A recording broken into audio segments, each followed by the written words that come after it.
BJP సభ్యులందరికీ, పురంధరేశ్వరి గారికి అందరికీ కూడా హార్దిక కృతజ్ఞతలు తెలియజేసుకుంటున్నాము.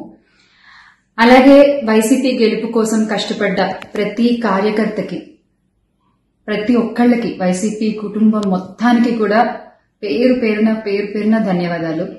ఎస్, ఓడిపోయాము, కానీ ఒకటి గుర్తుపెట్టుకోవాలి, గెలిచిన నాడు ఎప్పుడూ విర్రవీగలేదు విజయ గర్వంతో, ఓడిపోయిన నాడు ఏనాడు కూడా కుంగిపోలేదు.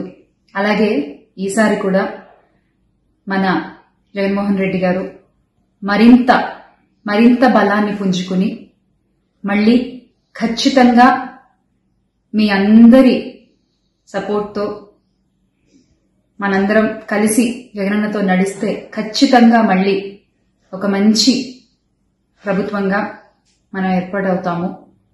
దేవుడిపై నమ్మకం ఉంచి ప్రజలకి మంచి జరగాలని కోరుకుంటూ, ఎస్, ఎప్పటికీ జగనన్నతోనే అందరం కలిసి నడుద్దాము, మంచి చేద్దాం. ఏదైనా ప్రజలకి మంచి జరగడం ముఖ్యం. ఈ 5 ఏళ్లు కూడా ఆంధ్రప్రదేశ్కి ఎంత మంచి జరగాలో అంత మంచి జరగాలని మనస్ఫూర్తిగా కోరుకుంటున్నారు. జై వైసీపీ, జై జగన్. థ్రెటనింగ్ కాల్స్ గురించి వచ్చేసరికి, ఎస్, చాలా కాల్స్ వస్తున్నాయి, చాలా బెదిరిస్తున్నారు. ఒక రకమైన భయంగానే ఉంది నాకు కూడా.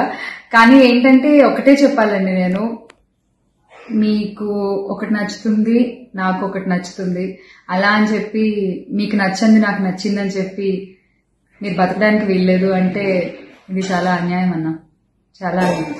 సో ప్లీజ్ దయచేసి ఏది కూడా వ్యక్తిగతంగా తీసుకోవద్దు.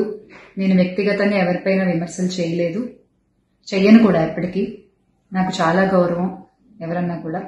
వ్యక్తిగత విమర్శలు ఏవి నేను ఎప్పుడు చేయలేదు, చేయని మళ్ళీ చెప్తున్నాను. సో దయచేసి మీరు కూడా ఏది పర్సనల్ గా తీసుకోవద్దు. ఎస్, ఒక పార్టీని గెలిపించేటువంటి ప్రయత్నంలో నేను ఎంత చేయాలో అంతా చేశాను, ఉన్నదే చెప్పాను, లేనిది ఎక్కడా మాట్లాడలేదు. దయచేసి దాన్ని అర్థం చేసుకుంటారని కోరుకుంటున్నాను.